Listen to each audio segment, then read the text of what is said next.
मैं 7 साल बाद सऊदी अरब से वापस आ रहा था। जहाज के छोटे से खिड़की नुमा शीशे से नीचे देखता तो शहर की रोशनी में बचपन के खूबसूरत दिन झिलमिलाते नजर आते। मगर माँ इस दुनिया में नहीं रही थी। बाप भी बरसों पहले छोड़ गया था। पीछे बस मेरी बीवी अल्पना रह गई थी और ज्योति मेरी गूंगी बहन।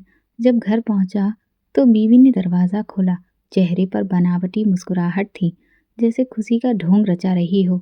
मैंने उसकी आंखों में कुछ अजीब सा देखा, मगर अगले ही लम्हे अंदर से आती आवाज़ों ने मुझे सोच से बाहर निकाल दिया। रिश्तेदार जमा थे, खुशी का माहौल था, हर कोई मुझसे आकर मिल रहा था। मगर एक चेहरा ऐसा था जो गायब था। ज्योति। ज्योति कहाँ है? मैंने बेइख्तियार पूछा। अल्पना ने मुस्कुराते हुए कहा, ज्योति तो अपने घर है। तुम्हें बधाई हो, मैंने तुम्हारी गूंगी बहन की शादी एक बड़े खानदान में करवा दी है। मेरी आंखें हैरत से फैल गईं। शादी? किससे? कब? मुझे क्यों नहीं बताया? तुम दूर थे, इसलिए मैंने बेहतर समझा कि ये फैसला खुद कर लूं। फिक्र मत करो, बहुत अच्छे लोग हैं, इज्जतदार, अमीर। और ज्योति वहां पर राज कर रही है। मैं उससे मिलना चाहता हूँ, मैंने फौरन कहा। अल्पना के चेहरे पर एक लम्हे के लिए खामोशी छा गई। फिर वो धीरे से बोली, अभी जाने की जरूरत नहीं, दिवाली पर चले जाना, तब ज्यादा अच्छा लगेगा। मगर विवेक, वो खुश है, मैं वादा करती हूँ। और तुम अभी थके हुए हो, आराम करो। मैं खामोश हो गया, मगर मेरे दिल में एक अजीब सा एहसास था। क्या मैं वाकई इतना दूर हो चुका था कि मेरी अपनी बहन की जिंदगी का सबसे बड़ा फैसला भी मुझसे छुपा लिया गया था? ये सब कुछ इतना सीधा नहीं जितना दिखाया जा रहा है। कुछ है जो छुपाया जा रहा है। अगली सुबह मैं देर से जागा। रात भर अजीब ख्यालात जहन में घूमते रहे थे। ज्योति की शादी की खबर मेरे लिए झटका थी, और सबसे ज्यादा तकलीफ दे बात ये थी कि ये सब मुझसे छुपाकर किया गया था। नाश्ता करते हुए मैंने एक बार फिर बीवी से बात छेड़ी। तुमने मुझे ज्योति की शादी के बारे में पहले क्यों नहीं बताया? कम से कम एक बार तो मशवरा ले सकती थी मुझसे। बीवी ने चाय में चम्मच हिलाते हुए बेफिक्री से जवाब दिया, विवेक, तुम हजारों मील दूर रहते थे। मैंने जो भी किया ज्योति की भलाई के लिए किया। और वैसे भी क्या फर्क पड़ता है? वो एक अच्छे घर में है, खुश है, यही काफी नहीं? खुश? तुम्हें कैसे मालूम कि वो खुश है? मैंने तल्खी से पूछा। मेरी बीवी ने मेरी तरफ अजीब नजरों से देखा और मुस्कुराकर कहा, तुम्हें मेरी बात पर यकीन नहीं तो खुद जाकर देख लो, मगर दिवाली पर जाना बेहतर होगा, जब सब लोग वहां मौजूद होंगे। अभी मत जाओ, नया नया वहां जाओगे तो अच्छा नहीं लगेगा। मैं खामोश हो गया, मगर दिल में एक अजीब सा शक पलने लगा। आखिर ऐसा क्या था कि वो बार बार मुझे दिवाली पर ही जाने का कह रही थी? अगर ज्योति वाकई खुश थी तो अभी मिलने में क्या हर्ज था? दिन यूं ही गुजर गया, मगर मेरे जहन में वही सवाल गर्दिश करता रहा। शाम को एक पुराना दोस्त मिला जो काफी अरसे से शहर में रह रहा था। बातचीत के दौरान मैंने ज्योति की शादी का जिक्र किया तो उसके चेहरे पर अजीब हाव भाव थे। क्या? तुम्हारी बहन की शादी? बड़ी अजीब बात है विवेक। अजीब क्या मतलब? मैंने चौंक कर पूछा। वो झिझकने लगा, फिर बोला, नहीं, बस वैसे ही मैंने कुछ सुना था, मगर शायद वो महज अफवाह हो। क्या सुना था? साफ बात करो, मैंने जोर देकर कहा। वो थोड़ा हिचकिचाया। ज्योति के ससुराल वालों के बारे में तरह तरह की बातें मशहूर हैं। कुछ कहते हैं कि उनके घर में अजीबोगरीब रिवाज हैं, मगर मैंने खुद कुछ नहीं देखा, बस सुनी सुनाई बातें हैं। मेरे दिल की धड़कन तेज हो गई। कैसे रिवाज? दोस्त ने कंधे उचकाकर कहा, पता नहीं, मगर कुछ लोग कहते हैं कि उनके यहाँ शादी की हकीकत कुछ और होती है, जो बाहर वालों को कभी मालूम नहीं होती। ये सुनकर मेरे पूरे जिस्म में सनसनी दौड़ गई। मेरी बहन कैसे लोगों में ब्याही जा चुकी थी, मुझे कुछ पता भी नहीं था। मैंने फैसला कर लिया, मैं दिवाली का इंतजार नहीं करूंगा। मैं कल ही ज्योति से मिलने जाऊंगा और अपनी आंखों से देखूंगा कि हकीकत क्या है। रात देर तक नींद नहीं आई। मुझे वो दिन याद आ रहे थे जब वो छोटी थी और अम्मा के साथ आटे में हाथ डालकर रोटियां बनाने की कोशिश करती थी।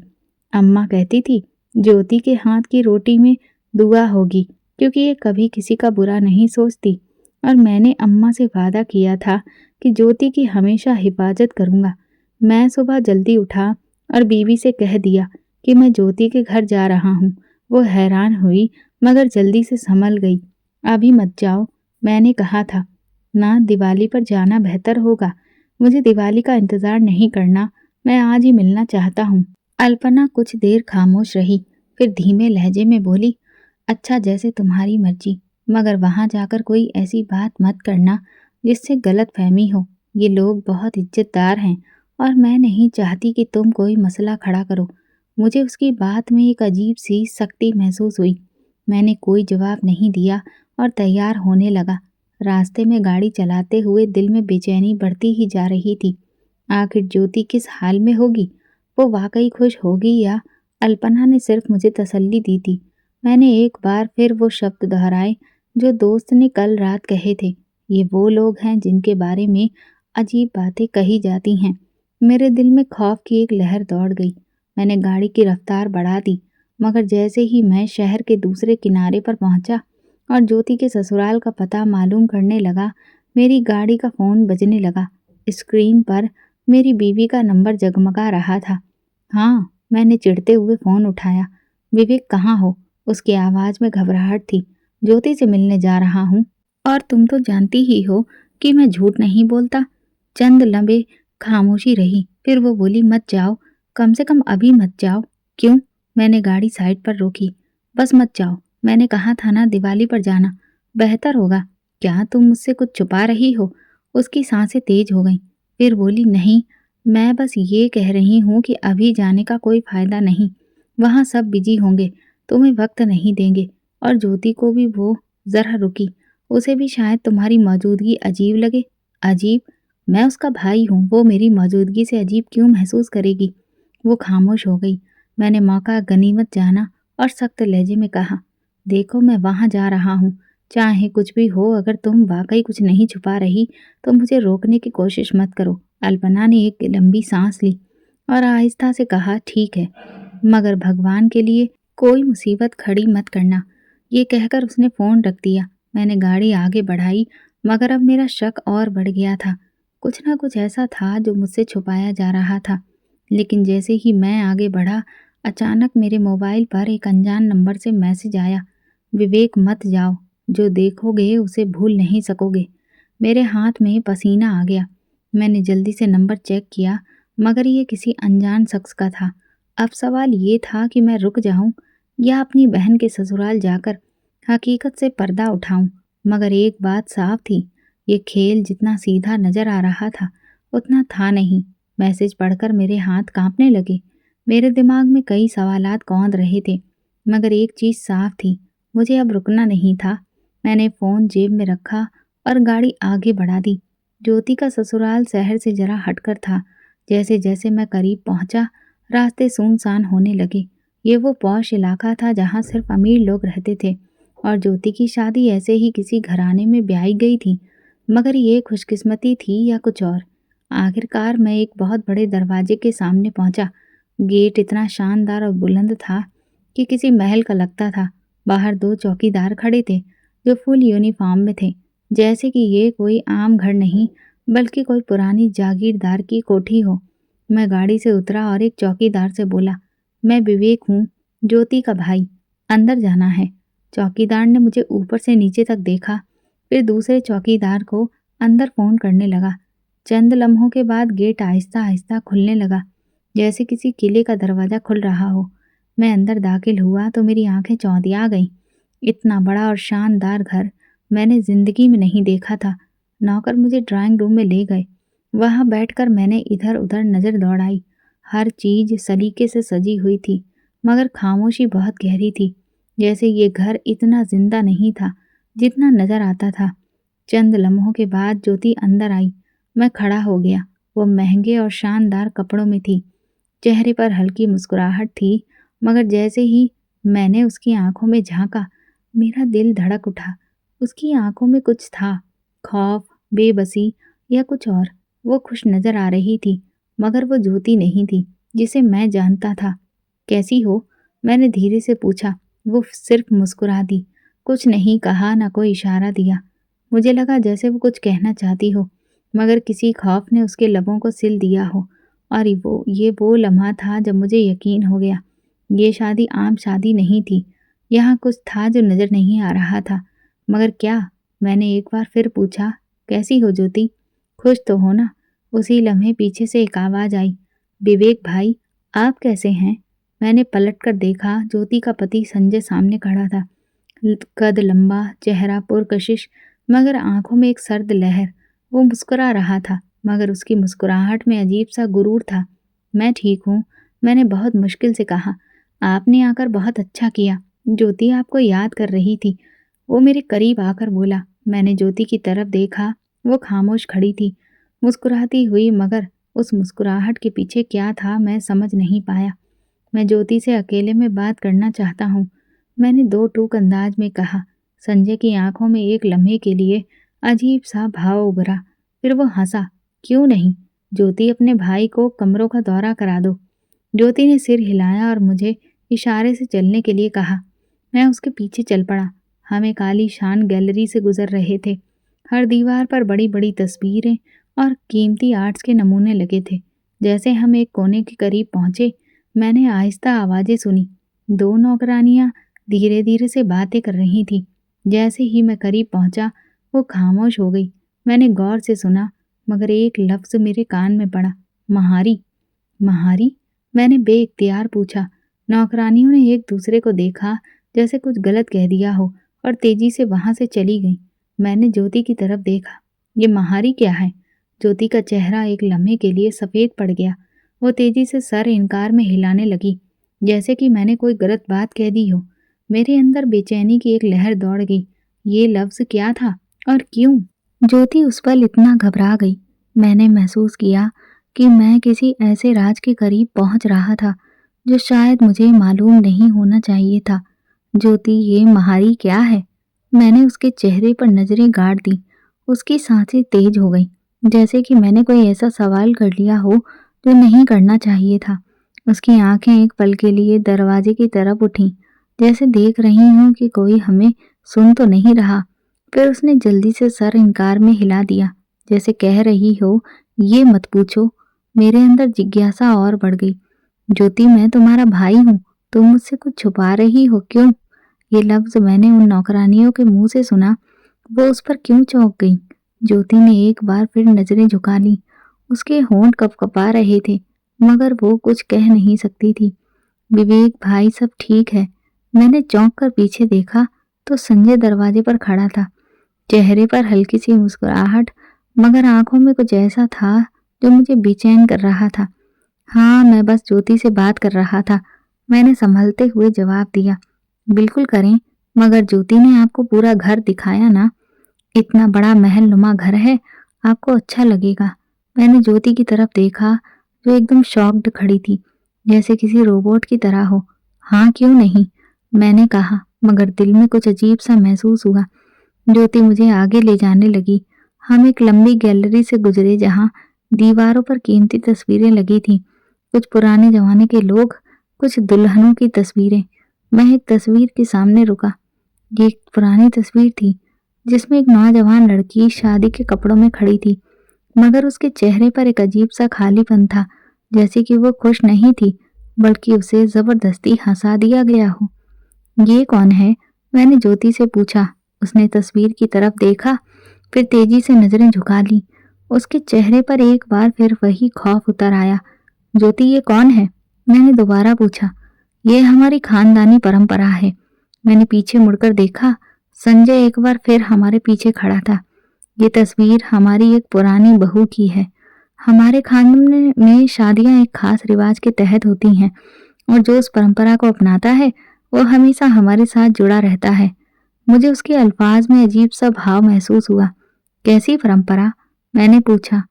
संजय ने मुस्कुराकर मेरी तरफ देखा, मगर उस मुस्कुराहट में एक अजीब सा घमंड का एहसास था। ये सब आपको वक्त पर मालूम हो जाएगा विवेक भाई। मेरा दिल जोर जोर से धड़कने लगा। मैं जानता था, मैं किसी ऐसे खेल में शामिल हो चुका था जिसके नियम मुझे मालूम नहीं थे, और जिसका अंजाम शायद मैं बर्दाश्त ना कर पाऊं। वो मुस्कुरा रहा था, मगर उसकी मुस्कुराहट में कुछ ऐसा था जिसने मेरे अंदर बेचैनी भर दी थी। ये सब वक्त पर मालूम हो जाएगा, मैंने उसके अल्फाज दोहराकर गौर से उसे देखा। मतलब क्या है तुम्हारा? वो मेरी तरफ बढ़ा और नरमी से मेरे कंधे पर हाथ रखा, जैसे कि मुझे तसल्ली दे रहा हो। भाई अब परेशान मत हो, ज्योति यहाँ खुश है। और जहाँ तक खानदानी परंपरा की बात है, वो हर घर की अपनी अपनी होती है। आप फिक्र ना करें, सब अच्छा है। मुझे उसके लहजे में अजीब सा तीखापन का महसूस हुआ, जैसे वो एक नरमी भरी धमकी दे रहा हो। मैंने उसके हाथ को झटक दिया। मैं अपनी बहन से अकेले में बात करना चाहता हूँ। मैंने दो टूक लहजे में कहा। संजय एक लम्हे के लिए खामोश हुआ, फिर हल्का सा कहकहा लगाकर बोला, बिल्कुल, क्यों नहीं, मगर ज्योति शायद ज्यादा बात ना कर सके। आप तो जानते ही हैं। मैंने ज्योति की तरफ देखा, जो खामोशी से खड़ी थी। उसकी आंखें जमीन में गड़ी थीं, जैसे वो मुझसे आंखें मिलाने से कतरा रही हो। चलो ज्योति, मैंने कहा। संजय ने सर हिलाया और रास्ता दे दिया। मैं ज्योति के साथ चलता हुआ एक बड़े लॉन में पहुंचा, जहां हवा में अजीब सी खामोशी थी। हम एक बेंच पर बैठे। ज्योति की नजरें अब भी जमीन पर थीं। मैंने आहिस्ता से उसके हाथ पर हाथ रखा। तुम खुश हो? सच बताओ, मुझसे कुछ मत छुपाओ। उसने आहिस्ता से नजरें उठाईं। उसकी आंखों में नमी थी। उसने सर हिलाया, जैसे कह रही हो कि हाँ, मैं खुश हूँ। मगर मुझे उसकी आंखें कुछ और ही कह रही थी। देखो, मैं जानता हूँ कि कुछ गलत है। मुझे सब सच बताओ। मैं तुम्हारे साथ हूँ। वो कांप गई, जैसे मैंने कोई बहुत खतरनाक बात कह दी हो। उसने जल्दी से इधर उधर देखा, जैसे देख रही हो कि कोई हमें सुन तो नहीं रहा। फिर अचानक उसने मेरे हाथ को जोर से दबाया और अपने दूसरे हाथ से मेरे हाथ पर कुछ लिखने की कोशिश की। महारी, मैंने धीरे से कहा। ज्योति ने तेजी से सर हिलाया। उसकी आंखों में खौफ गहरा हो गया। महारी का मतलब क्या है ज्योति? उसी लम्हे हमें दरवाजे के करीब किसी के कदमों की आहट सुनाई दी। ज्योति का रंग सफेद पड़ गया। उसने जल्दी से मेरा हाथ छोड़ दिया और सीधी बैठ गई, जैसे कुछ हुआ ही ना हो। मैंने पीछे मुड़कर देखा। संजय खड़ा था, आंखों में वही चालाक मुस्कुराहट लिए। विवेक भाई, आपको चाय पसंद है या कॉफी? संजय की आवाज में वही नरमी थी, वही मुस्कुराहट। मगर अब मैं जान चुका था कि उसकी हर बात के पीछे कोई ना कोई राज छुपा था। कॉफी ले आओ, मैंने नजरें संजय पर जमा कर कहा। वो हल्का सा मुस्कुराकर पलटा और अंदर चला गया, जैसे कि वो नजरों से ओझल हुआ हो। मैंने फौरन ज्योति की तरफ रुख किया। मुझे सच बताओ, ये महारी क्या है? तुम मुझसे कुछ मत छुपाओ। उसका रंग उड़ा हुआ था।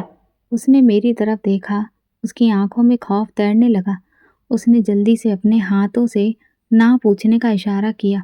ना पूछूं? ज्योति, मैं तुम्हारा भाई हूँ। अगर कुछ गलत हो रहा है तो मुझे बताओ। मैंने आहिस्ता से उसके हाथ को थामा। ज्योति ने एक लम्हे को मेरे हाथ को जोर से दबाया, जैसे मेरी बेचैनी को महसूस कर रही हो। फिर उसने आहिस्ता से सिर हिलाया, जैसे कह रही हो कि मैं कुछ नहीं बता सकती। ज्योति प्लीज। वो जल्दी से उठी और अंदर जाने लगी। मैंने उसे रोकने की कोशिश की, मगर वो खौफ के मारे पीछे हट गई। ज्योति, मैंने पुकारा, मगर वो तेजी से अंदर चली गई। मैं चंद लम्हे वहीं बैठा रहा, दिल में हजारों सवालात लिए। उसने मेरे हाथ पर महारी लिखा था। वो उसे बताने से घबरा रही थी। संजय के आते ही वो पीछे हट गई थी। ये सब क्या था? क्या वो किसी मुसीबत में थी? अगर हाँ, तो वो बोल क्यों नहीं रही थी? मेरे जहन में तरह तरह के ख्यालात आ रहे थे। मैं उसको जानता था। वो इतनी जल्दी हार मानने वाली नहीं थी, मगर वो आज किसी खौफ में जकड़ी हुई थी। ये सब सोच ही रहा था कि संजय एक नौकर के साथ वापस आया। उसके हाथ में चाय के 2 कप थे। विवेक भाई, लगता है आपको यहाँ का माहौल कुछ अजीब लग रहा है। संजय ने कप मेरे सामने रखते हुए कहा। मैंने गौर से उसकी आंखों में झांका। हाँ, कुछ अजीब तो जरूर है, मैंने 2 टूक लहजे में कहा। संजय फिर मुस्कुराया। शायद आप ज्यादा सोच रही हैं। खैर, आप रात का खाना हमारे साथ खाएंगे ना? मैंने लम्हा भर के लिए सोचा। शायद मुझे रुककर देखना चाहिए। हाँ, मैं रुकूंगा, मैंने फैसला करने के अंदाज में कहा।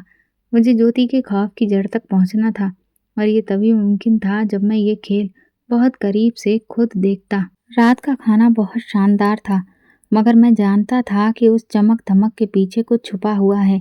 डिनर टेबल पर हर चीज मौजूद थी, कीमती बर्तन, खुशबूदार खाना और खुला हंसी मजाक। मगर ज्योति का चेहरा बिना भाव का था। जैसे कि वो यहाँ पर मौजूद ही ना हो। विवेक, आपने कभी सोचा है कि खानदान की इज्जत और परंपराओं का कितना गहरा रिश्ता होता है? संजय के पिता अचानक से मुखातिब हुए। बिल्कुल, मगर इज्जत वही होती है जो ईमानदारी पर कायम हो। मैंने दो टूक अंदाज में जवाब दिया। संजय ने हल्का सा कहकहा लगाया। बहुत खूब, आपको यहाँ रहकर हमारी परंपरा को समझने का मौका मिलेगा। परंपरा, वही परंपरा जिसकी गूंज मैं सुन चुका था, वही जिनका रिश्ता महारी से था। मेरे अंदर बेचैनी बढ़ने लगी। कुछ था जो ठीक नहीं था। खाने के बाद मैंने ज्योति से कहा कि मैं उससे अकेले में बात करना चाहता हूँ, मगर संजय ने फौरन बात बदल दी और मुझे गेस्ट रूम में ले गया।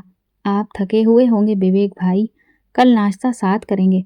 मुझे लगा जैसे वो मुझे ज्योति से दूर रखना चाहता है, मगर मैं चुप रहा। मुझे उस खेल को समझने के लिए भी थोड़ा सब्र करना था। रात का वक्त था, मैं बिस्तर पर लेटा था, मगर नींद मुझे कोसों दूर थी। कमरे में हल्की सी रोशनी थी और बाहर पूरी तरह से खामोशी पसरी थी, मगर अचानक मेरे दरवाजे के बाहर किसी की कानाफूसी की आवाज़ें सुनी। मैं तुरंत उठा। कदमों की आवाज़ ही धीरे धीरे धीमी पड़ती हुई सुनाई दे रही थी। मैंने दबे पांव दरवाज़ा खोला और बाहर झांक कर देखा तो तीन साए अंधेरे में धीरे धीरे एक तरफ बढ़ रहे थे। एक नौकरानी और दो मर्द। वो किसी खास कमरे की तरफ जा रहे थे। मेरा दिल जोर जोर से धड़कने लगा। ये कौन था और इस वक्त कहाँ जा रहे थे? मुझे लगा कि जरूर कुछ गड़बड़ है, इसलिए मैंने फैसला किया कि मैं अब इनका पीछा करूंगा। मेरे कदम अपने आप ही उन लोगों के पीछे पीछे पड़ने लगे। गैलरी में हल्की सी रोशनी थी, लेकिन इतनी थी कि मैं उन्हें साफ देख सकता था। भला ही अंधेरे में वो नौकरानी और दोनों मर्द कहाँ जा रहे थे? मेरे अंदर एक अजीब सी बेचैनी थी और जैसे मैं किसी ऐसे राज के करीब पहुंचने वाला था जिसे जानने का मैं हकदार नहीं था, मगर मैं रुकने वाला भी नहीं था। वो तीनों धीरे धीरे चलते हुए एक बड़े लकड़ी के दरवाजे के सामने रुके। ये घर के पिछली तरफ का हिस्सा था, जहां पर मैं दिन में नहीं गया था। दरवाज़ा काफी भारी भरकम सा था, जैसे कि पुरानी हवेलियों में होता है। सब तैयार है? एक मर्द की खुसफुसाहट की आवाज़ सुनी। हाँ, लेकिन ज़्यादा देर नहीं। सुबह होने से पहले सब खत्म हो जाना चाहिए। दूसरा बोला। नौकरानी ने सिर हिलाया, फिर धीरे से दरवाज़ा खोला। जैसे ही दरवाज़ा खुला, अंदर से धीमी रोशनी बाहर निकली। मुझे लगा जैसे अंदर कोई खास कमरा है, शायद वो कमरा जहाँ कुछ ऐसा होता था जो सबसे छुपा कर रखा जाता था। मेरी सांसें उखड़ने लगीं। मैं जल्दी से एक पिलर के पीछे सहारा लेने पहुंचा, ताकि वो मुझे देख न सके। वो तीनों अंदर दाखिल हो गए और दरवाज़ा आहिस्ता आहिस्ता से बंद होने लगा। ये मौका था। मैंने दबे कदमों से आगे बढ़कर दरवाजे में अपना हाथ अड़ा दिया, ताकि वो पूरी तरह से बंद ना हो। दरवाजे की दराज से मैंने अंदर झांका। अंदर का मंजर देखकर मेरे पूरे शरीर में सनसनी दौड़ गई। ये कोई आम कमरा नहीं था। अंदर दीवारों पर पुरानी तस्वीरें लगी थीं। सबकी सब औरतों की तस्वीरें थीं। कुछ औरतें शादी के कपड़ों में भी, तो कुछ आम घरेलू कपड़ों में, लेकिन हर चेहरे पर एक अजीब सा खालीपन था, जैसे कि वो सब जबरदस्ती हंसा दी गई हों। कमरे के बीचों बीच एक चबूतरा बना हुआ था, जिस पर एक चादर बिछी थी। उसके आसपास कई दिए जल रहे थे, जैसे कोई पुरानी रस्म होने वाली हो। ये सब जल्दी करो, ज़्यादा वक्त नहीं है, एक आदमी ने कहा। मैंने अपनी मुट्ठियाँ सख्ती से बंद कर ली। ये सब क्या था? यहाँ पर क्या हो रहा था? मेरी नज़रें एक जगह पर जाकर रुक गईं। चबूतरे के करीब एक जोड़ा रखा था। ये ज्योति का था। मेरी आंखें फैल गईं, मेरी सांसें रुकने लगीं। ये सब ज्योति के लिए था। मेरे दिमाग में खतरे की घंटियां बजने लगीं। कुछ था जो बहुत खौफनाक था, जो मेरी बहन के साथ होने वाला था। मगर क्या? और मैं उसे रोकने के लिए क्या कर सकता था? मैंने दरवाजे की दराज से झांकने की कोशिश की, मगर अचानक दरवाजे पर लगा पुराना कब्जा चिड़चिड़ा उठा। अंदर खड़े लोग चौंक गए। मैं जल्दी से पीछे हटा और पिलर के पीछे छुप गया। कोई बाहर है, एक सख्त आवाज गूंजी। नौकरानी दरवाजे की तरफ बढ़ी, चंद लम्हे रुकी, फिर सिर हिलाकर बोली, कोई नहीं, हवा की आवाज होगी। यहाँ हवा नहीं चलती, दूसरे आदमी ने आत्मविश्वास भरे लहजे में कहा। मेरा दिल जोर जोर से धड़कने लगा। अगर पकड़ा गया तो शायद मैं सच जानने से पहले ही इस खेल का हिस्सा बन जाऊं। मैंने सांस रोके खड़ा रहने का फैसला किया। कुछ देर के बाद दरवाज़ा दोबारा से बंद हो गया और अंदर की सरगोशियाँ फिर शुरू हो गईं। मैंने आखिरी बार एक झलक देखी और वहाँ से दबे कदमों से पीछे हटने लगा। और फिर मुझे अब ज्योति से बात करनी थी। मैं फ़ौरन अपने कमरे में आया, मगर वहाँ पर रुका नहीं। मैं सीधा ज्योति के कमरे की तरफ बढ़ा। दरवाज़ा हल्का खुला था। ज्योति अपने बिस्तर पर बैठी हुई थी, खाली नज़रों से ज़मीन को घूरते हुए। वो इस तरह बैठी थी जैसे उसके अंदर ज़िंदगी की इच्छा खत्म हो चुकी हो। ज्योति, मैंने आहिस्ता मगर सख्त लहजे में कहा। वो चौंक गई। उसकी आंखों में खौफ था, जैसे कि वो मेरे यहाँ आने से घबरा गई हो। ज्योति, मुझे सच जानना है। मैं उसके करीब बैठ गया। ये सब क्या हो रहा है?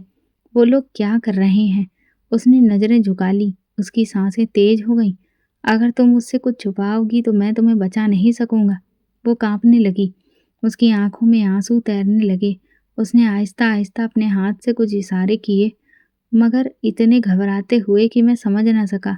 और फिर अचानक वो उठी और अपने कपड़ों की अलमारी खोली और कुछ ढूंढने लगी। और फिर उसने एक पुरानी साड़ी निकाली और मेरे सामने रख दी। मुझे कुछ समझ न आया। मैंने सवाल की नज़रों से ज्योति की तरफ देखा। ये क्या है? ज्योति ने उंगली से साड़ी के एक खास हिस्से की तरफ इशारा किया। मैंने गौर से देखा और फिर मेरी जान निकल गई। साड़ी पर एक खास निशान था, एक अजीब सा नीला निशान, जैसे मोहर लगा दी गई हो। ये कोई आम साड़ी नहीं थी, ये महारी की निशानी थी। मुझे लगा जैसे मेरे पैरों तले से जमीन खिसक गई हो। ये सब क्या था?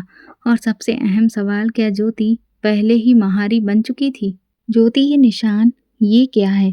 मैंने कांपती हुई आवाज में पूछा। उसकी आंखों में खौफ मजीद गहरा हो गया। वो तेजी से इनकार में सिर हिलाने लगी, जैसे कह रही हो, मत पूछो, मत खोजो। नहीं ज्योति, मैं अब रुकने वाला नहीं हूँ। मुझे सब सच बताओ। मैंने उसके कंधे थाम कर कहा, लेकिन वो कांपने लगी। उसने हाथ जोड़े जैसे प्रार्थना कर रही हो कि मैं खामोश रहूं। ये सब देखकर मेरे रोंगटे खड़े हो गए। क्या वो पहले ही किसी मुसीबत का शिकार हो चुकी थी? क्या मैं बहुत देर कर चुका था? दरवाजे के बाहर अचानक आहट सुनाई दी। मैं फौरन सीधा हो गया और ज्योति ने वो साड़ी तेजी से बिस्तर के नीचे धकेल दी। विवेक भाई जाग रहे हैं आप? संजय की आवाज़ थी। मेरा दिल मुट्ठी में आ गया, मगर मैंने खुद को नॉर्मल जाहिर करने की कोशिश की। हाँ, बस नींद नहीं आ रही थी। दरवाज़ा खुला और संजय अंदर आ गया। वो एक हाथ से दरवाजे का पल्ला थामे खड़ा था, जैसे देख रहा हो कि हम क्या कर रहे थे। सब ठीक। उसकी मुस्कुराहट हमेशा की तरह बनावटी थी। हाँ, मैं बस ज्योति से बात कर रहा था, पुरानी यादें ताज़ा कर रहा था। मैं ज़बरदस्ती मुस्कुराते हुए कहा, बहुत खूब, मगर अब काफ़ी देर हो चुकी है विवेक भाई। आप थके हुए होंगे, आराम कर लें। कल सुबह नाश्ते पर बात होगी। ये सब सुनने में आम थे, मगर उनमें कुछ ऐसा था जो धमकी जैसा लगा। मैंने ज्योति की तरफ देखा, जो सर झुकाए बैठी थी, जैसे उसकी सांसें रुक चुकी हों। ठीक है, मैंने ज़बरदस्ती कहा और उठ खड़ा हुआ, मगर मेरे दिमाग में बस वो निशान घूम रहा था। वो निशान जो ज्योति की साड़ी पर था। वो आखिर किस चीज़ की वजह से था? महारी, मैंने खुद से ये शब्द कहा। ये निशान, ज्योति की खामोशी, घर वालों की नज़रें, ये सब एक बहुत बड़े राज का हिस्सा था। मगर ये राज क्या था? क्या मैं उसे जान पाऊंगा? क्या सच्चाई को जानने से पहले ही मुझे खामोश कर दिया जाएगा? रात भर मुझे नींद नहीं आई। मैं बिस्तर पर करवटें बदलते रहा, मगर हर बार आंखें बंद करता तो वही मंजर सामने आ जाता। ज्योति की भयभीत आंखें, साड़ी पर बना वो मुहर जैसा निशान, संजय की मुस्कुराहट में छुपी धमकी, ये सब क्या था? सुबह होते ही मैंने फैसला किया कि मैं यहाँ एक पल भी नहीं रुकूंगा। मुझे उस निशान के बारे में पता करना था। अल्पना ने फ़ोन पर कई बार पूछा कि मैं कब वापस आ रहा हूँ। मैंने बहाना बना दिया कि मैं 2 दिन और रुकूंगा, लेकिन सच्चाई ये थी कि मैं सीधा उस इलाके के पुराने बुजुर्ग के पास जा रहा था, जो बहुत पुराने समय से हमारे परिवार के सारे मामलों को जानते थे। जब मैं उनके दरवाजे पर पहुंचा तो वही पुरानी कुर्सी पर बैठे वो बीड़ी पी रहे थे। मुझे देखकर हैरान हुए, मगर बहुत ही खुशदिली के साथ मिले। विवेक बेटा, तुम यहाँ कैसे? उनकी भारी आवाज़ मेरे कानों में गूंजी। चाचा जी, मुझे आपसे एक ज़रूरी बात करनी है। उन्होंने मेरा चेहरा ध्यान से देखा, फिर सिर हिलाया। बैठ जाओ बेटा, बोलो। मैं कुछ पल खामोश रहा, फिर धीरे से बोला, चाचा जी, आपको महारी के बारे में कुछ पता है? ये सुनते ही चाचा जी का चेहरा सख्त हो गया। उन्होंने गहरी सांस ली और इधर-उधर देखा, जैसे यकीन करना चाहते हों कि कोई और तो नहीं सुन रहा। फिर वो मेरे पास झुककर बोले, बेटा तुम ये शब्द कहाँ से ले आए? मैं उनकी आंखों में देखने लगा। ज्योति की शादी के बाद मैंने ये शब्द सुना है और मैं एक निशान भी देख चुका हूँ जो शायद महारी से जुड़ा हुआ है। चाचा जी ने कांपते हाथों से बीड़ी नीचे फेंक दी। उनकी आंखों में खौफ उभर आया।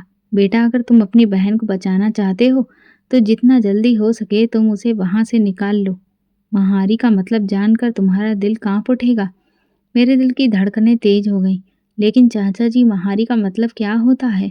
उन्होंने गहरी सांस ली, फिर धीरे से बोले, महारी वो होती है जिसकी शादी तो होती है, लेकिन पति के साथ नहीं बल्कि पूरे खानदान के साथ। ये एक कैद है जिससे निकाला नहीं जा सकता। जो औरत महारी बन जाती है वो कभी भी आज़ाद नहीं हो सकती। मेरी सांसें रुक गईं। मेरी बहन को नर्क में धकेल दिया गया था। ये शब्द मेरे कानों में किसी जहरीले खंजर की तरह गूंजे। मैं चाचा जी की तरफ देखता रहा, लेकिन मेरे कानों में जैसे चींटियां बजने लगीं। ये आप क्या कह रहे हैं चाचा जी? मेरी आवाज़ कांप गई। ये रस्म क्यों है? आखिर ये जुल्म कब से हो रहा है? मैं तकरीबन चीख पड़ा। चाचा जी ने गहरी सांस ली और नज़रें झुका ली, जैसे उनके पास मेरी आंखों में देखने की हिम्मत ना हो। बेटा ये परंपरा सदियों से चली आ रही है। कुछ पुराने कबीले औरत को सिर्फ खानदान की इज्जत का एक हिस्सा समझते हैं। उसे किसी एक मर्द की जागीर नहीं बल्कि पूरे खानदान की जागीर बना दिया जाता है। कबीले के घराने अपनी इज्जत को सुरक्षित रखने के लिए अपनी ही औरतों को कैद कर देते हैं। ज्योति को इस खानदान के नाम पर बेचा गया है। वो अब सिर्फ एक बीवी नहीं बल्कि उनके लिए एक महारी है, एक ऐसी औरत जिस पर पूरे खानदान का हक होता है। नहीं, मैं जोर से चीखा और कुर्सी से खड़ा हो गया। ये सब बकवास है। ऐसा कैसे हो सकता है? ज्योति ने कभी इस बात के लिए हाँ नहीं की होगी। ज्योति कोई चीज नहीं है जिस पर किसी का हक हो। चाचा जी ने अफसोस भरी नजर मुझ पर डाली। बेटा महारी की इच्छा कोई मायने नहीं रखती। वो बस एक परंपरा का हिस्सा होती है, एक कैदी जो हमेशा खामोश रहने के लिए मजबूर कर दी जाती है। ये बहुत कड़वी हकीकत है और खतरनाक भी। अगर तुम ज्योति को वहां से निकालने की कोशिश करोगे तो वे लोग तुम्हें जिंदा नहीं छोड़ेंगे। मुझे लगा जैसे मेरी दुनिया अंधेरे में चली गई हो। ज्योति के चेहरे पर वो खाली मुस्कुराहट, उसकी खामोशी, उसका खौफ, वो सब सच था। मैं गलियों में बेमकसद भटकता रहा। मेरे जहन में ज्योति का चेहरा था, उसके बचपन की यादें, उसकी मासूम हंसी खेलता वजूद। मैंने मन ही मन वादा किया था कि मैं उसकी सुरक्षा करूंगा। मुझे किसी की परवाह नहीं। मैं ज्योति को वहां से लेकर आऊंगा, चाहे कुछ भी हो जाए। चाचा जी ने मेरी तरफ देखा, जैसे तौल रहे हों कि मैं अपने इरादे में कितना पक्का हूँ। फिर उन्होंने धीरे से सिर हिलाया और बोले, जल्दी करो विवेक, वक्त कम है। मैं तेज कदमों से गाड़ी की तरफ बढ़ा। मेरा दिमाग सिर्फ एक ही बात सोच रहा था, ज्योति को वहां से निकालना है। लेकिन ये आसान नहीं था। वे लोग ताकतवर थे, रसूख रखते थे। अगर मैं ज्योति को लेकर भागने की कोशिश करता तो वे मुझे मार देते। मुझे चालाकी से भरी चाल चलनी थी। घर पहुंचकर मैं सीधा अपने कमरे में जाकर बिस्तर पर गिर गया। आंखें बंद करते ही मंजर बदल गया। सपने में ज्योति मेरे सामने खड़ी थी। उसके होंठ सिल दिए गए थे, आंखों में आंसू थे। वो कुछ कहना चाह रही थी लेकिन उसकी जुबान नहीं थी। ज्योति, बोलो, सच बताओ। मैं चीखा, लेकिन वो चुप रही। फिर अचानक उसके हाथों में वही साड़ी आ गई और उस पर बना निशान खून में सना हुआ था। मैं घबराकर उठ बैठा। माथे पर पसीना था, सांसें उखड़ रही थी। ये सपना था या हकीकत की झलक? एक बात तय थी, ज्योति को वहां नहीं रहने देना था, किसी भी कीमत पर। मेरा पूरा वजूद पसीने में भीग चुका था। मैं जल्दी से चेहरा धोया और फैसला कर लिया, अब मैं और वक्त नहीं गवाऊंगा। अगर मैंने ज्योति को वहां से नहीं निकाला तो शायद बहुत देर हो जाएगी। मैंने गाड़ी निकाली और सीधा अपने खानदान के कुछ पुराने रिश्तेदारों के पास पहुंचा। वे लोग जो मेरे माँ बाप के वक्त से हमारी हर पुरानी जड़ को जानते थे। जिन्हें शायद इन परंपराओं के बारे में कुछ मालूम हो। पहला पड़ाव था मेरी माँ की एक पुरानी सहेली, अनीता मौसी। जब मैं उनके दरवाजे पर पहुंचा, तो उन्होंने मुझे देखकर खुशी का इजहार किया।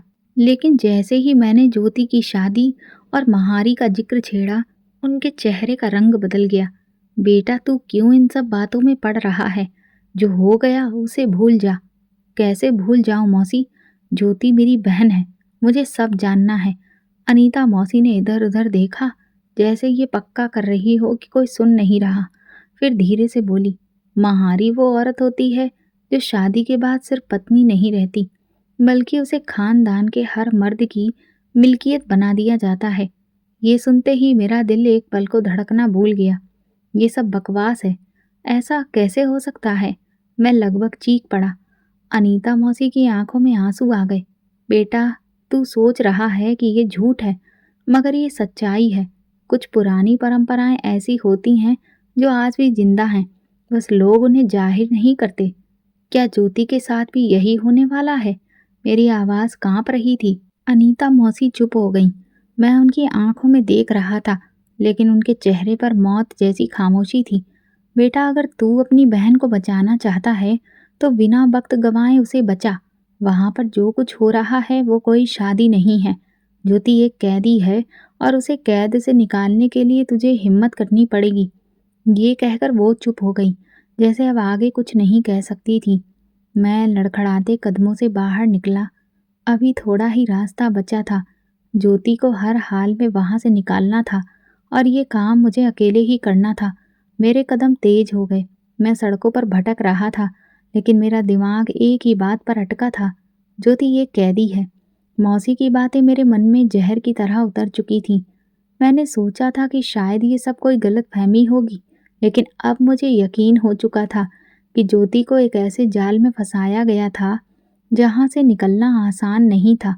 क्या अल्पना को इस सब बात का एहसास था? अगर था तो उसने मुझे क्यों नहीं बताया? मैं फिर से दोबारा घर पहुंचा। मैंने अपनी बीवी से बात करने की कोशिश की। क्या तुम्हें पता था कि ज्योति की शादी आम शादी नहीं थी? अल्पना ने मुझे चौंक कर देखा, लेकिन फिर नजर चुरा ली। विवेक, जो होना था हो गया। तुम अब कुछ भी नहीं कर सकते। मुझे तो ये सुनकर जैसे आग सी लग गई। तुम्हें पता था और तुमने मुझे नहीं बताया? अल्पना ने गहरी सांस ली और धीरे से कहा, विवेक, अगर तुमने ज्योति को वहां से निकालने की कोशिश की, तो वे तुम्हें भी खत्म कर देंगे। मैंने अल्पना की तरफ देखा। मुझे परवाह नहीं, मैं अपनी बहन को नर्क से निकाल कर रहूंगा। अल्पना ने मेरी तरफ देखा। उसकी आंखों में डर था।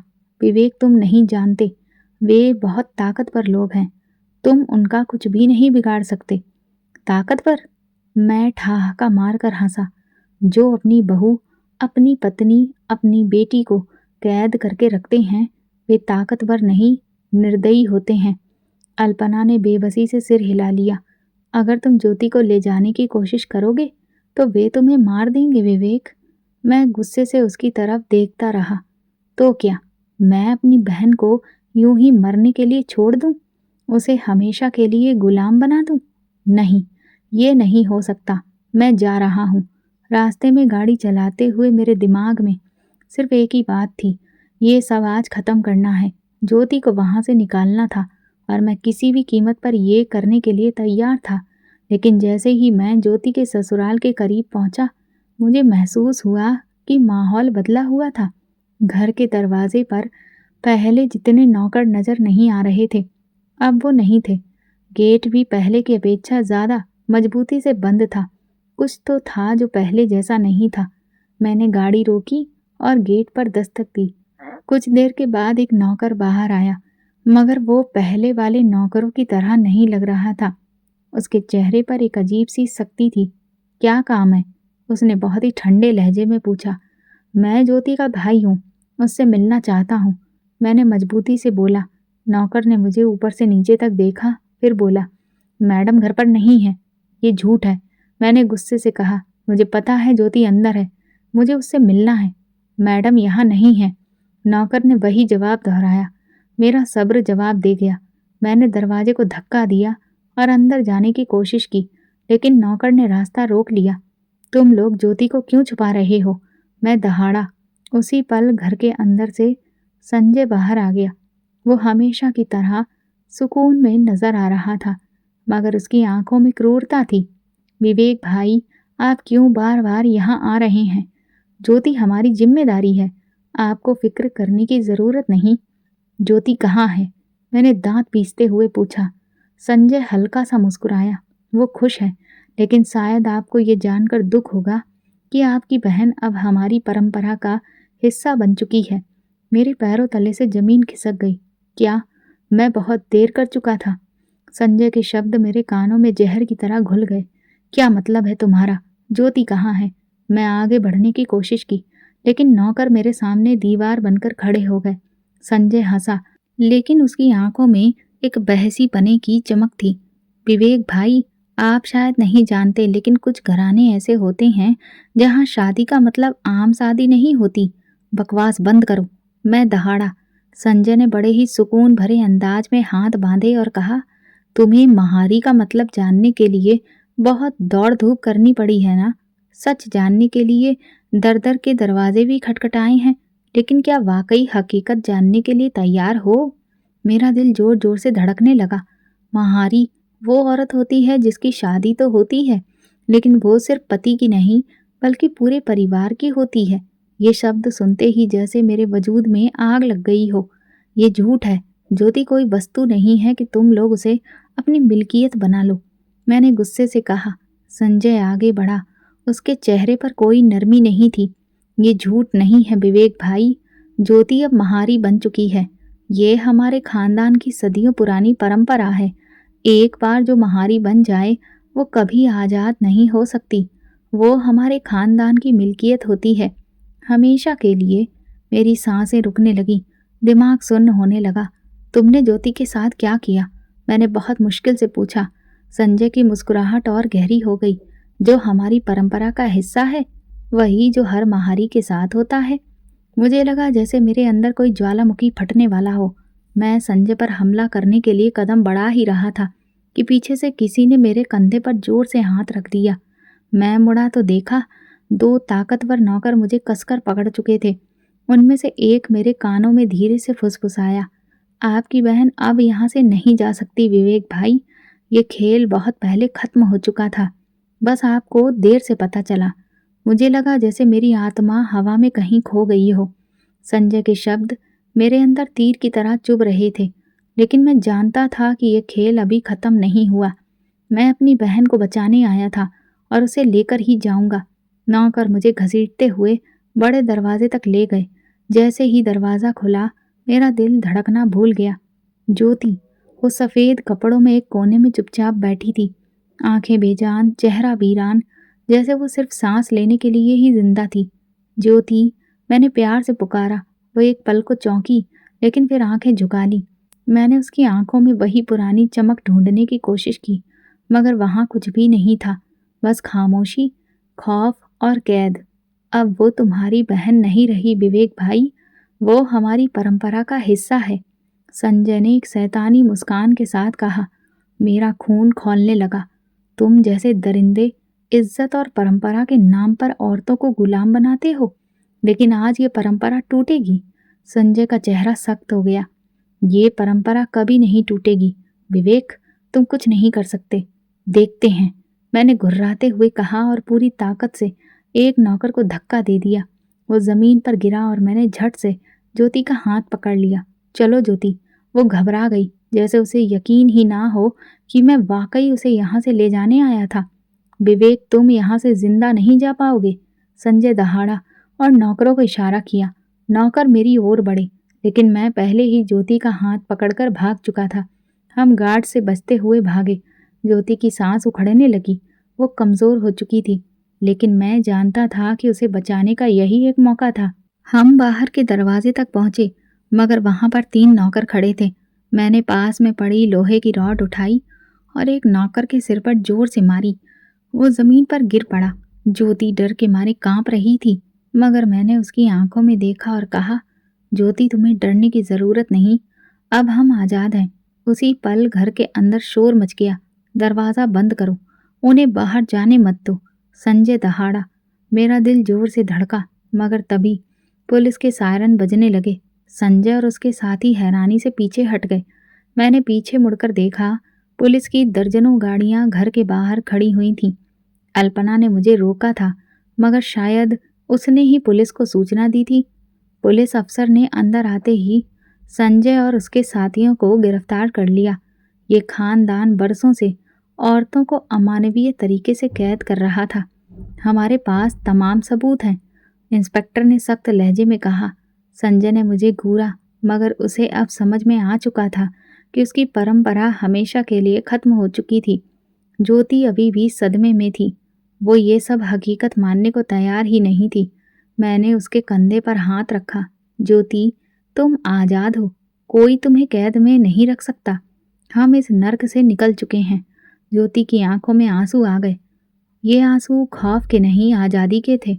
हम घर से निकले, हमेशा के लिए। महारी की रस्म खत्म हो चुकी थी। ये कहानी सिर्फ ज्योति की नहीं, बल्कि उन तमाम औरतों की है जो परंपरा और रिवाज के नाम पर इज्जत की भेंट चढ़ा दी जाती हैं। महारी जैसी परंपराएं सिर्फ जुल्म का दूसरा नाम है। जब तक कोई खड़ा होकर इनके खिलाफ नहीं लड़ेगा, ये जंजीरें कभी नहीं टूटेंगी। तो दोस्तों, अगर आपको हमारी ये कहानी पसंद आई हो तो कमेंट करके ज़रूर बताइएगा। वीडियो को लाइक करिए और ज़्यादा से ज़्यादा शेयर करिए। अगर आप मेरे चैनल पर नए हैं तो सब्सक्राइब ज़रूर करें, और हाँ, नोटिफिकेशन बेल को दबाएं ताकि अगली अपडेट सबसे पहले आपको मिले। धन्यवाद।